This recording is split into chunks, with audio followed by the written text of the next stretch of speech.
우리가 지금 이제 아브라함과 사라를 이제 키우신 하나님에 대해서 말씀을 듣고 있습니다. 하나님 참 은혜로우시고 또 너그러운 분이죠.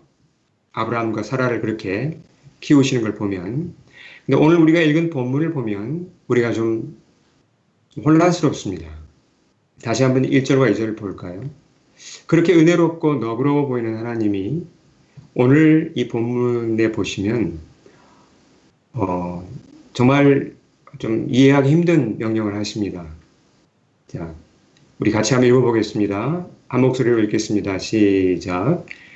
그 일 후에 하나님이 아브라함을 시험하시려고 그를 부르시되 아브라함아 하시니 그가 이르되 내가 여기 있나이다. 여호와께서 이르시되 내 아들 내 사랑하는 독자 이삭을 데리고 모리아 땅으로 가서 내가 네게 일러준 한 산 거기서 그를 번제로 드리라. 예, 아들을 번제로 드리라는 말씀을 지금 하십니다. 물론 우리가 지난 시간에 살펴본 대로 이 아브라함에게 지금 우상 문제가 있는 것은 분명합니다. 그 아들 이삭을 자기도 모르게 이제 우상으로 아마 섬기고 있었던 거죠. 거의 뭐 틀림없이 그렇게 볼 수 있습니다. 이대로 가면 위험하죠. 아브라함이 아무리 아들을 사랑하지만 아들을 하나님처럼 이렇게 숭배한다면 굉장히 이건 심각한 문제입니다. 하나님이 개입하시는 것이 맞습니다. 그렇잖아요. 이걸 그냥 내버려 두면 이제 이삭 때문에 어떻게 됩니까? 아브라함과 하나님 사이의 관계가 약해지고 또 막히는 것입니다. 그렇게 되면 참 심각한 문제가 일어나죠. 하나님이 이제 개입을 하시는데 어떤 방법으로 개입을 하시는가? 이 아브라함의 이 우상 문제를 어떻게 지금 풀어가시는가? 근데 오늘 하나님이 하신 말씀 보면 너무나 극단적인 방법입니다. 너의 아들을 번제로 바치라고 지금 말씀하지 않습니까? 참 소화하기 힘든 말씀이죠. 지난 오랜 세월 동안 하나님께서 아브라함을 이렇게 키우고 훈련하실 때 하신 방법과는 너무나 달라 보입니다. 다른 방법이 정말 없을까요? 이 우상 문제를 해결하는데, 아브라함으로 하여금 회개하게 하는데, 예를 들어서 뭐 그냥 아브라함을 찾아오셔서 꾸짖고 설득하면 되지 않을까요? 하나님께서. 아니면 뭐 가뭄과 같은 그런 시련을 주셔가지고 아브라함이 좀 이렇게 정신을 차리도록 해도 되지 않겠습니까? 뭐 그럴 수도 있을 것입니다. 근데 주님께서 이렇게 가혹한 방법으로 아브라함을 시험하시고 그 우상 문제를 다루신 데는 이유가 있습니다. 아주 분명하고 중요한 이유가 있습니다. 그 이유를 한번 살펴보겠습니다. 예, 크게 두 파트로 나누어서 오늘 말씀을 보겠습니다. 첫째, 죄의 삭슨 사망이라는 작은 제목 아래 같이 말씀을 듣겠습니다. 자, 하나님의 명령이 뭐였습니까? 이삭을 번제로 바쳐라. 자, 이걸 쉽게 말하면 무슨 얘기입니까? 아브라함아, 너의 아들 이삭을 내 앞에서 죽이라. 그 얘기죠. 하나님 앞에서 죽이라는 얘기입니다. 근데 하나님께서 아무런 이유 없이 사람을 죽이라고 하십니까? 그런 일은 없습니다. 어떤 경우에 하나님이 저 사람을 죽이라고 하십니까? 큰 죄를 범했을 때만, 그렇죠? 살인과 같은 큰 죄를 범했을 때만 그 사람을 죽이라고 하십니다. 그건 이제 형벌로서 주시는 사형의 그 형벌이죠. 그런 죄를 지었으니까요. 자, 그러면 여기서 우리가 아주 분명하게 알 수 있는 것이 무엇입니까? 이삭을 내 앞에서 죽이라고 했다는 걸 보면 이 무슨 얘기죠? 이삭이 사형에 해당하는 죄를 지었다는 것을 지금 암시합니다. 그러니까 이삭을 지금 죽이라고 하는 거죠. 도대체 이삭이 무슨 죄를 지었길래 하나님께서 사형이라는 그 형벌을 지금 내리고자 하십니까? 자, 이걸 우리가 이해하기 위해서는 좀 더 성경을 좀 폭넓게 볼 필요가 있습니다. 하나님이 처음에 사람을 지으셨죠. 그리고 에덴 동산이라는 파라다이스를 주셨습니다. 사람에게만 특별히 하나님의 형상을 주시지 않았습니까? 그래서 사람만이 동물과는 달리 하나님과 교제하는 큰 특권을 얻었지요. 하나님이 무한한 자유를 주시면서도 한 가지만 금하셨습니다. 우리가 잘 아는 대로 선악과 계명이죠. 우리 한번 같이 읽어보겠습니다. 창세기 2장 16절, 17절 시작. 여호와 하나님이 그 사람에게 명하여 이르시되 동산 각종 나무의 열매는 내가 임의로 먹되 선악을 알게 하는 나무의 열매는 먹지 말라. 내가 먹는 날에는 반드시 죽으리라 하시니라. 자, 이 말씀을 가만히 봐도 이 말씀 속에는 사형이라는 형벌이 들어 있습니다. 이것이 내 법이다. 이 법을 어기면 사형이라는 형벌을 받게 된다는 것이 여기 나오죠. 지난 6월 초에 몬트리올 그 올드포트 부근을 비롯해서 몬트리올 그 세인트 로렌스 강에서 좀 특별한 일이 있었습니다. 그 혹등고래라고, 한글 이름은 혹등고래라는 약 15m가 되는 꽤 큰 고래죠. 고래 한 마리가 강을 따라 이제 몬트리올까지 올라왔죠. 예, 그래서 지금 사진에 보시는 것과 같이 이 올드 몬트리올 항구에서도 고래를 이제 볼 수 있었습니다. 많은 사람들이 멀리 가지 않고도 고래를 보는 것으로 참 즐거워했죠.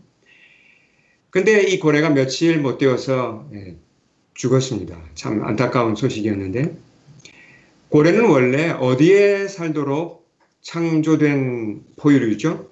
예, 바다입니다. 강에는 고래가 먹을 먹이가 없다고 합니다. 그리고 또 고래의 몸은 소금기 있는 바닷물에 이렇게 살도록 이렇게 창조된 것이기 때문에 강물에서는 참 살기가 어려운 거죠. 그러니까 한마디로 말해서 고래는 바다를 벗어나면 안 됩니다. 그것이 창조주 하나님이 정해주신 법이죠.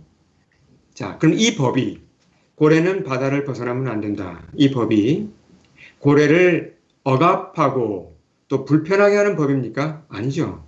이건 고래로 하여금 더 편하게 해주고 안전하게 해주고 더 잘 살게 해주는 법입니다. 그렇지 않습니까? 마찬가지로 선악과 이 계명, 이 나무 열매만은 먹지 말라. 나에게만은 너희가 순종해야 된다. 이 법은 사람을 불편하게 하거나 억압하는 법이 아니죠. 오히려 자유를 주고 편하게 해주고 그리고 더 잘 살게 해주는 법입니다. 근데 이 법을 어기면 주어지는 형벌이 뭐라 그랬습니까? 다시 한번 말씀을 볼까요? 선악과 계명을 어기면 그 형벌은 사형입니다.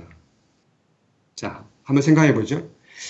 나무 열매 하나 따먹는다고 너는 사형. 이게 좀 너무한 거 아닙니까?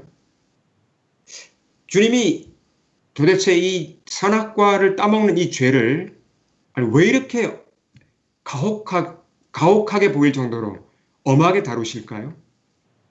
거기에 이유가 있습니다. 왜냐하면 사람과 하나님과의 관계, 이 관계가 너무너무 소중하기 때문에, 중요하기 때문에 그 관계를 지키고자 이렇게 아주 강한 법을 주신 것입니다.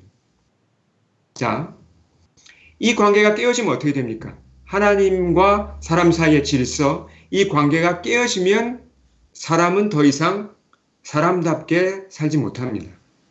예, 타락하죠. 그래서 창조주 하나님이 주신 그런 재능과 지능과 그런 어떤 이 두뇌를 가지고 이걸 잘못 사용하게 되죠. 결국은 그것이 재앙을 초래하게 되는 것입니다.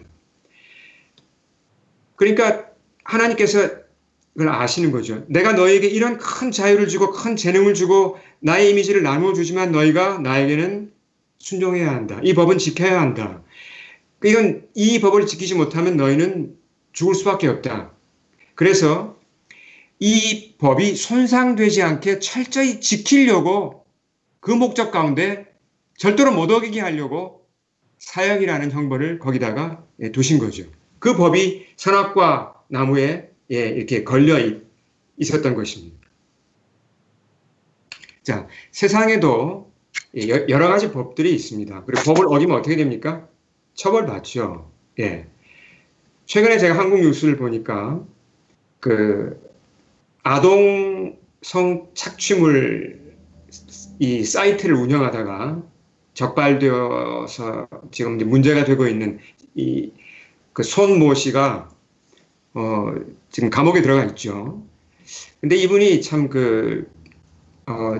부끄럽게도 한국인으로서 참 부끄럽게도 이 아동 성착취물 사이트 이 규모로 보면 세계에서 제일 큰 규모라고 합니다. 이거 뭐 참 이 얼마나 부끄러운 일입니까? 근데 이걸 이제 사이트를 운영하다 보니까 한국 사람보다도 오히려 미국이나 영국 이런 쪽 그 고객들이 많이 들어온 거죠. 이 굉장한 이 불법이죠. 근데 이분이 지금 이제 그 한국 감옥에 지금 있는데 이제 미국 법도 어겼잖아요. 그래서 미국이 지금 이제 그 때가 되면 감옥에서 나오면 우리 쪽으로 넘겨라. 지금 그렇게 아주 강력하게 요구를 하고 있습니다. 아마 미국으로 아마 그 넘겨줘야 될 것 같은데요. 뭐 거의 그렇게 될 것 같은데 미국에 가면 다시 재판을 받으면 법률 전문가들의 말에 따르면 최소한 징역 60년을 받을 거라고 합니다. 이 친구가 지금 20대인데 징역 60년을 받으면 어떻게 됩니까? 평생을 감옥에서 그냥 보내야 하는 거죠. 자, 여기서 이런 질문을 할 수 있습니다. 아니, 그래도 20대 청년인데 아무리 죄를 지었지만 징역 60년 이건 너무 심한 거 아닙니까? 이런 의문을 또 이런 어떤 그 좀 호소를 할 수도 있지요. 근데 여기서 우리가 짚고 넘어가야 될 사항이 하나 있습니다. 자, 무엇을 짚고 넘어가야 하냐면 이 아동 성 착취물에 관련해서는 누구를 보호하려고 지금 이런 법을 정한 것입니까? 아이들을 보호하려고 하는 거죠. 마찬가지로 보호하려고 하는 대상이 귀하면 귀할수록 그 대상을 건드릴 때, 해를 끼칠 때 그 형량을 높여야 할까요? 낮춰야 할까요? 높여야죠. 아이들을 건드리면 훨씬 큰 벌을 받는다. 아이들의 성착취를 하면 무시무시한 벌을 받는다라고 해야지 아이들을 보호할 수 있지 않습니까? 그렇죠? 그러니까 귀한 대상일수록 그 대상을 해치면 큰 벌을 받는 것입니다. 그렇죠? 자, 뭐 좀 더 우리가 이해를 편하게 하기 위해서 개하고 사람을 한번 비교해 볼 수 있습니다. 예. 자, 개를 학대해도 물론 처벌을 받습니다. 그 어린이를 학대해도 처벌을 받죠. 근데 똑같은 처벌을 할 수 있습니까? 아무래도 너무나 분명하죠. 개를 학대한 것보다는 아이를, 사람을 학대한 것이 훨씬 큰 벌을 받습니다. 왜요? 개보다 아이가 훨씬 귀하기 때문이죠. 자, 그러니까 선악과 계명에 대해서 하나님이 그러셨죠. 이 계명은 지켜라. 이 계명은 나와 너희와의 관계에 관한 것이다. 지켜라. 너무너무 중요한 것이기 때문에 이 관계라는 것이 너무 소중하기 때문에 그렇게 큰 벌을 두신 것입니다. 생명을 걸고 지키도록. 예, 이해하시겠죠? 근데 불행히도 아담과 하와는 어떻게 했습니까? 그 중요한 법을 어겼죠. 선악과를 먹고 말았습니다. 친부모보다 더 극진한 사랑으로 그들을 사랑하신 하나님을 배신하고 불신했습니다. 관계가 깨어졌죠. 자, 하나님 편에서 어떻게 해야 합니까? 하나님 공의로우신데 없던 일로 할 수가 없죠. 법대로 할 수밖에 없습니다. 그래서 우리가 잘 아는 그 창세기 3장 19절 말씀에서 보면 너는 흙이니 흙으로 돌아갈 것이니라. 이건 사형 선고죠. 이 벌이 주어졌습니다. 또 하나 예를 보겠습니다. 노아 시대 우리가 잘 알지 않습니까? 노아의 홍수를 잘 알죠. 노아 시대 사람들이 심하게 타락하고 부패했습니다. 마음에 생각하는 것부터가 뭐 항상 썩었다고 했습니다. 성적인 타락은 말할 것도 없고 폭력과 뭐 이렇게 이 정말 너무나 이 심각한 범죄가 가득한 시대였는데 더 기가 막힌 것은 자기들에게는 문제가 없다고 생각했습니다. 아, 우리가 왜? 뭐 이렇게 사는 게 어때서? 이런 그 파렴치한 사람들이었거든요. 하나님께서 법대로 처벌하지 않을 수 없었습니다. 그래서 어떻게 했습니까? 예, 오직 믿음으로 살았던 노아 그리고 그 가족만 하나님이 제외하고 나머지는 모두 어떻게 했습니까? 홍수 심판을 보내셔서 그들이 결국 하나님의 법정에서 사형을 당한 것입니다. 이런 일은 역사에서 반복되었습니다. 성경에도 보면 반복해서 나오죠. 그래서 신약 성경에서 사도 바울이 이렇게 요약합니다. 우리 로마서 3장 10절부터 말씀을 우리 두 페이지에 걸쳐서 한번 자세히 천천히 한번 말씀을 읽어보겠습니다. 자, 모든 사람이 죄를 범하였고 하나님께 심판을 받을 수밖에 없다는 내용인데요. 같이 한번 읽겠습니다. 시작. 기록된 바 의인은 없나니 하나도 없으며 깨닫는 자도 없고 하나님을 찾는 자도 없고 다 치우쳐 함께 무익하게 되고 선을 행하는 자는 없나니 하나도 없도다. 우리가 알거니와 무릇 율법이 말하는 바는 율법 아래 있는 자들에게 말하는 것이니 이는 모든 입을 막고 온 세상으로 하나님의 심판 아래에 있게 하려 함이라. 자, 율법은 하나님의 법이죠. 법에 따르면 모든 사람은 하나님의 심판을 피할 수 없다는 것입니다. 모든 사람이 죄인입니다.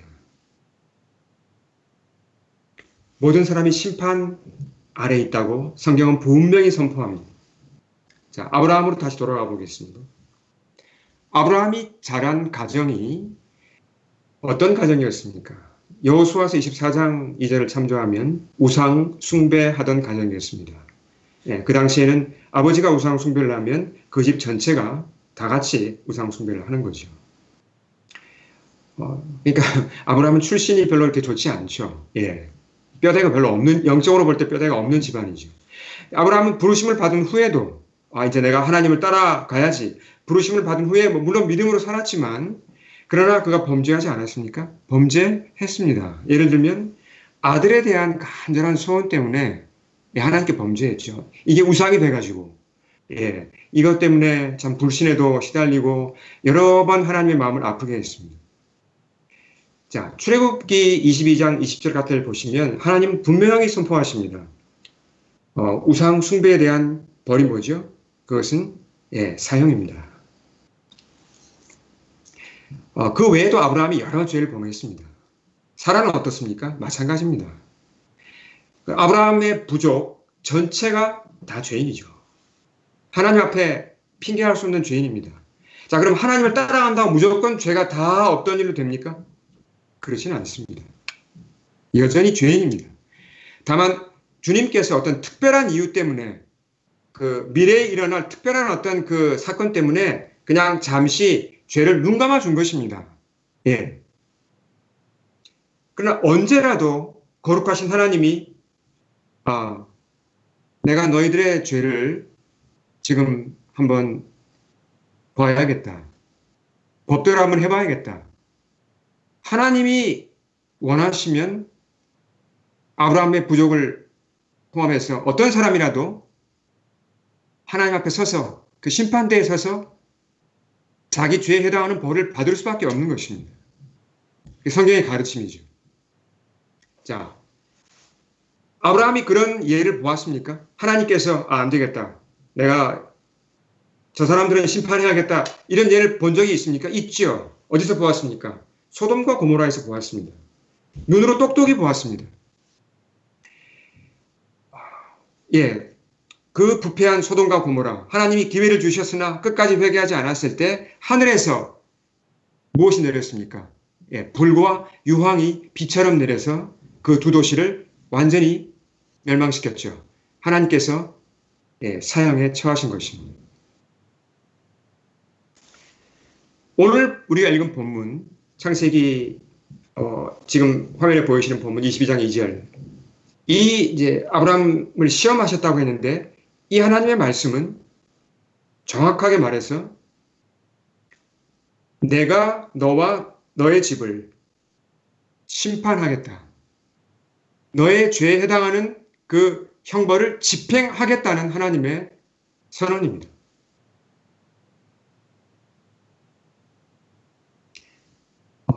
근데 왜 이삭이 죽어야 합니까? 그 이상하잖아요. 차라리 뭐 아브라함을 죽이시든지. 근데 왜 이삭이 죽어야 합니까? 아직 소년인데. 구약 성경 전체를 보면 우리가 그 이유를 찾을 수 있습니다. 자, 이삭이 맏아들이죠.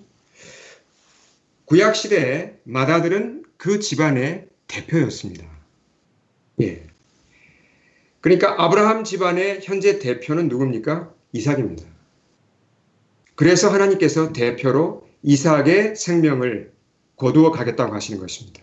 전체가 죄를 범했지만 내가 대표자 이삭을 사형에 처한다는 그런 의미죠. 자, 이런 예는 성경에 몇 번 분명히 나와 있습니다. 출애굽기에서 우리가 아는 대로 이제 이집트에서 이제 이스라엘 백성을 내어 보내실 때, 출애굽시키실 때 그 이집트 왕 그 바로가 이제 하나님 말씀을 무시하고 안 듣죠. 10가지 재앙을 내리지 않습니까?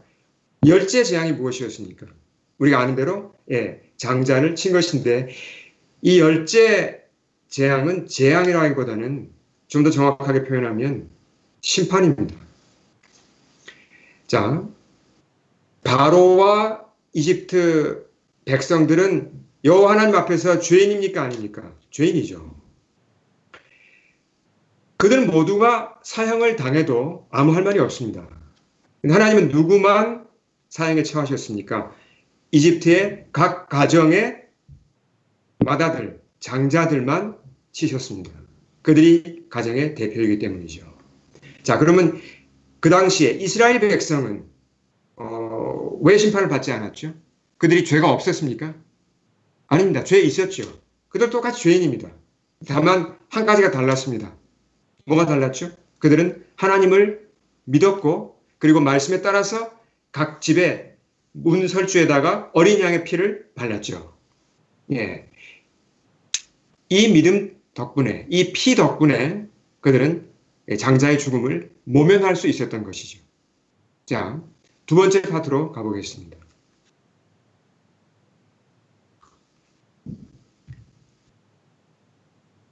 이삭을 바치라. 참 이 무서운 명령이었는데요. 이 명령 앞에서 아브라함이 어떤 반응을 보이는가? 의외로 차분한 반응을 보여요. 우리가 이해하기 힘들 만큼. 말씀을 볼까요? 3절 한번 보겠습니다. 같이 우리 한번 읽어보겠습니다. 시작. 아브라함이 아침에 일찍 일어나 나귀의 안장을 지우고 두 종과 그의 아들 이삭을 데리고 번제에 쓸 나무를 쪼개어 가지고 떠나 하나님이 자기에게 일러주신 곳으로 가더니, 자, 그런 말씀에 순종하죠. 그리고 아들을 데리고 모리아 산으로 갑니다. 자, 한번 생각을 해보죠. 언제 어떻게 얻게 된 아들입니까? 노년에 100세가 되어서 25년을 기다려서 얻은 외아들입니다. 아니 근데 이 아들을 지금 지금 죽이라고 하지 않습니까? 죽는데 내어주라고 하지 않습니까? 이거 어떻게 그 아들을 죽게 내버려 둡니까? 보통 사람들 같으면 이 정신을 차리기 힘들 정도로 큰 이 충격을 받고 혼란스럽고 고통스럽고 어찌할 바를 모를 것입니다. 무슨 수를 써서라도 어떻게 하면 내 아들을 살리지 이 생각밖에 없을 것입니다. 아니면 막 분노를 터뜨리면서 이제부터 난 하나님 안 믿을 거야. 이런 하나님 난 안 믿을 거야. 이런 식으로 반응할 수 있을 것이고, 아니면 그냥 몰래 그냥 아들을 데리고 저 먼 나라로 그냥 도망갈 수도 있겠죠. 예. 물론 아브라함도 왜 두렵고 떨리지 않았겠습니까? 하지만 그는 차분히 순종합니다. 아브라함의 이 태도, 그리고 그가 한 말들을 보면 우리가 적어도 두 가지 굉장히 중요한 사실을 알 수 있습니다. 자, 첫째는 무엇이냐면 아브라함이 하나님의 말씀을 받아들였다는 것입니다. 어떤 말씀이죠? 이삭의 생명을 거두어 가겠다. 이삭을 사형에 처하겠다는 이 하나님의 말씀을 그가 받아들인 것입니다. 그것을 우리가 알 수 있습니다. 자, 하나님의 법에 따르면 아브라함과 그 집안 모든 사람들이, 이삭을 포함해서 모든 사람들이 죄인이 맞죠. 죄인이죠. 아브라함도 그 사실을 알고 있었습니다.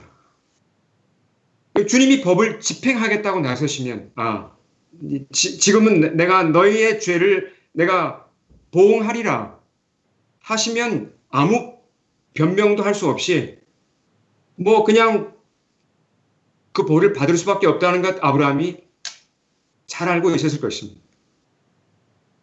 그리고 아브라함이 또 족장이지 않습니까? 아들 이삭이 그 부족의 대표라는 것, 자기를 이어서 이제 대표라는 것, 그 사실을 왜 몰랐겠습니까? 그래서 하나님께서 이삭을 바쳐라 라고 했을 때 충격은 받았을 것입니다. 분명히 큰 충격은 받았겠지만 이해를 못하는 부분은 아니죠. 이게 옳게 왔구나. 이거 우리 집안의 지금 죄 때문에 하나님이 이 심판을 집행하시려고 지금 하는구나. 이게 어떡하지? 이제 이 사실은 그가 금방 파악을 했다는 것이죠. 내 죄 때문에. 우리 집안의 죄 때문에 하나님께서 하나님의 이 섭리 아래 지금 그 죄를 징계하시려고 하는구나. 그것을 적어도 그 사실은 이해했다는 것입니다. 자, 두 번째. 아브라함의 행동과 말을 통해서 우리가 알 수 있는 두 번째 사실이 있습니다. 자, 그가 아는 하나님이 어떤 하나님이신가? 공의로우신 하나님, 죄를 벌하신 하나님일 뿐만 아니라 사랑의 하나님이시라는 것입니다. 예. 자, 그의 말을 보면 알 수 있습니다. 이제 3일을 가서 모리아 산 밑에까지 가죠.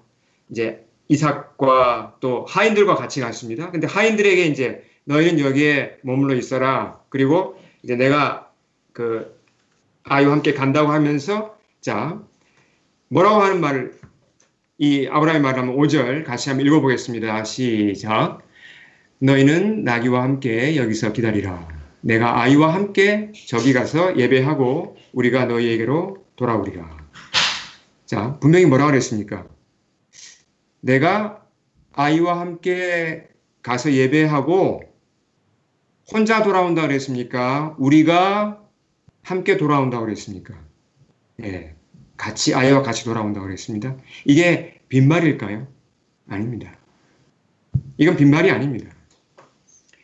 아브라함이 알고 경험한 여호와 하나님, 그분은 어떤 분이신가? 아브라함은 알고 있었습니다. 죄를 벌하시지만 동시에 사랑으로 충만하신 분이십니다. 내가 아는 하나님은 죄를 철저히 미워하신다. 죄를 징계하신다. 그러나 사랑의 하나님이시다. 무슨 방법을 써서라도 이삭을 구원할 것이다. 이삭이 죄인이고 나도 죄인이지만 하나님의 방법으로 뭔가 구원의 길을 여실 것이다. 왜? 하나님이 사랑의 하나님이시기 때문에. 그런 믿음이 그에게 있었다는 것입니다. 안 그러면 어떻게 이런 말을 할 수 있습니까? 함께 돌아온다는 말을요. 자, 산으로 올라갑니다. 이삭과 함께. 다음 말씀 볼까요? 이삭이 이때 이제 소년이었으니까 이제 그 나무 땔감을 지고 올라가면서 아버지에게 묻습니다. 예, 이제 불도 있고 나무도 있는데 왜 이 번제로 드릴 어린 양은 없어요, 아버지? 이제 이렇게 물었죠. 참 천진하게 이제 물은 건데 보통 사람 같았으면 여기서 아마 그냥 흐느끼고 주저앉아서 그냥 더 이상 가지도 못했을 것입니다. 그러나 아브라함이 뭐라고 답을 합니까? 같이 한번 읽어볼까요? 자, 8절 같이 읽겠습니다. 시작. 내 아들아, 범죄할 어린 양은 하나님이 자기를 위하여 친히 준비하시리라. 이게 빈말이겠습니까? 아닙니다. 아브라함은 그런 믿음이 있었습니다. 하나님이 뭔가 일을 하실 거야. 하나님께서 이삭이 그냥 죽게 내버려 두지 않을 거야. 구원의 길을 여실 거야. 뭔가 하나님이 당신의 이름을 걸고 친히 재물을 준비하실 거야. 이런 믿음이 그에게 있었다는 것입니다. 우리는 이 아브라함의 고백을 그대로 받아들여야 합니다. 문자 그대로 받아들여야 합니다. 아브라함의 기대가 빗나갔습니까? 빗나가지 않았습니다. 이삭을 결방합니다. 제단에 올려놓고 칼로 찌르려는 순간에 여호와의 사자 천사가 나타나서 막았죠. 아주 급하게 나타나서 막았습니다. 그리고 아브라함이 주위를 둘러보니까 뭐가 보였습니까? 순양 한 마리가 뿌리 숲풀에 걸려 있었죠. 하나님이 예비하신 번제물이었습니다. 그 순양을 가져다가 아들 대신 하나님께 번제로 드렸습니다. 얼마나 기뻤겠습니까? 얼마나 감격했겠습니까? 이제 아브라함은 하나님이 주신 시험을 통과했습니다. 그때 주님이 이제 중요한 말씀들을 하셨는데 그 중에 하나가 기록되어 있죠. 18절. 하나님이 천사를 통해 아브라함에게 주신 말씀, 시험을 통과한 그에게 주신 말씀을 한번 읽어보겠습니다. 시작. 또 내 씨로 말미암아 천한 만민이 복을 받으리니 이는 내가 나의 말을 준행하였습니다. 이 말씀은 우리가 아는 대로 이제 메시아가 그를 통해 온다는 그런 약속이면서 동시에 아브라함에 대해서도 또 개인적인 칭찬과 복을 주시는 말씀이죠. 자, 여기서 우리가 주목해야 할 것은 아브라함아 네가 나의 말을 준행하였다라는 이 표현입니다. 하나님께서 그렇게 말씀하셨습니다. 자, 이 표현은 단순히 하나님의 말씀에 복종했다는 뜻이 아닙니다. 무조건 들어야지. 하나님 말씀하셨으니까 죽어도 들어야지. 무조건 들어야지. 이게 아니란 얘기입니다. 이것은 깊은 신뢰 가운데 자원해서 순종했다는 것입니다.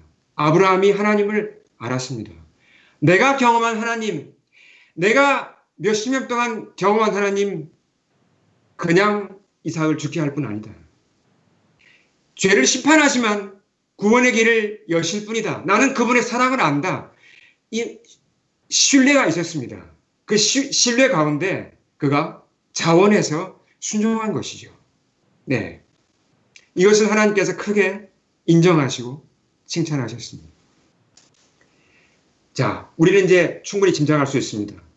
아브라함에게 어떤 문제가 있었습니까? 그의 우상 문제가 있었습니다. 결국 우상 문제 때문에 하나님께서 우상을 해결해야 하니까 이렇게 시험을 주신 것인데 그가 이삭과 함께 모리아 산으로 올라가면서 어떻게 했겠습니까? 회개하지 않았겠습니까? 자신의 우상 문제를 회개할 수밖에 없었죠. 철저히 그는 마음속에 있는 우상들을 찾아서 다 버렸을 것입니다. 마음의 첫 자리를 하나님께만 온전히 바쳤을 것입니다. 네, 아브라함의 문제는 그러니까 아들을 너무 많이 사랑한 게 아브라함의 문제가 아니었습니다. 그게 문제가 아니고 아들 때문에 하나님을 덜 사랑하는 것, 하나님에 대한 사랑이 식어가는 것, 그것이 문제였던 것이죠. 이렇게 우리가 마음의 첫 자리에 하나님을 모셔야만 아들에 대한 사랑도 딸에 대한 사랑도 건강하고 바르게 할 수 있는 것이죠. 자, 한번 정리해 보겠습니다. 아브라함에게 하나님께서 시험을 주셨죠. 이 혹독한 시험을 주셨는데 시험의 목적이 무엇이었습니까? 아브라함이 이제 복도 받을 만큼 받았으니까 나한테 순종하는지 안 하는지 한번 내가 체크해 봐야겠다. 이런 단순한 목적이 아니죠. 아브라함한테 이렇게 큰 상을, 이삭이라는 상을 줬는데 이제 아브라함이 나를 더 사랑하나 이삭을 더 사랑하나 내가 한번 봐야겠다. 이런 단계가 아닙니다. 자, 하나님이 아브라함에게 시험하시면서 이 모리아산에서 이삭을 바치는 이 사건을 통해서 드러내신 바는 훨씬 큰 메시지입니다. 하나님 말씀에 무조건 순종해라는 걸 가르치려고 우리한테 지금 이걸 보여주는 게 아니라는 얘기죠. 우리한테 뭘 보여주는 것입니까? 만민에게 무엇을 보여주시는 것입니까? 두 가지 아주 중요한 진리를 보여주는 것입니다. 첫째는 하나님의 공의입니다. 자, 하나님께서는 아브라함을 아끼지만, 이삭을 아끼지만, 아브라함의 집 사람들을 다 아끼시지만 그들의 죄는 철저히 싫어하신다는 것입니다. 그들이 아무리 하나님의 백성이라도 죄가 있다면 그 죄를 가지고 모리아 산으로 올라와서 그 죄를 철저히 회개하고 버리라는 것입니다. 특히 우상의 죄가 있다면 이건 버리지 않으면 안 된다는 것이죠. 반드시 우상의 죄는 버려야만, 하나님을 마음의 첫자리에 모셔야만, 그래야 제대로 살 수 있다는 것입니다. 공의 하나님 앞에 우리가 우상의 죄를 비롯해서 모든 죄들을 철저하게 회개하라는, 죄가 있는 이상 하나님과 함께 할 수 없다는 분명한 메시지를 모리아 산상에서 보여주고 있는 것입니다. 자, 두 번째는 하나님이 보여주신 것이 무엇인가? 하나님의 놀라운 사랑입니다. 법대로 하면 아브라함의 집안, 아브라함, 이삭 다 사형 피할 수 없습니다. 그렇죠? 이삭만 죽어야 할 게 아니라 아브라함과 사라가 다 사형을 당해야 되죠. 다 죄인이기 때문이죠. 근데 누가 대신 죽었습니까? 처음엔 이삭이 대신 죽은 줄 알았죠? 근데 이삭은 하나님이 구해줬습니다. 그리고 다른 재물을 줬죠. 숫 양이었습니다. 순양이 죽는다고 이삭의 목숨을 대신할 수 있습니까? 아브라함의 목숨, 그의 부족의 목숨을 대신할 수 있습니까? 순양 한 마리가 대신할 수 있습니까? 아니죠. 순양은 상징일 뿐입니다. 그때로부터 약 2000년 후에 같은 모리아 산에서 또 다른 외아들이 한 분 사형을 당하죠. 이분의 희생 덕분에, 이분이 아브라함과 이삭과 또 세상 모든 사람을 대신해서 죽으셨기 때문에, 그렇게 하나님이 사랑을 표현하셨기 때문에 놀라운 구원의 길이 열린 것입니다. 새로운 생명길이 열린 것입니다. 우리 이 시간 함께 기도드리기 원합니다. 주님 앞에 머리 숙이겠습니다.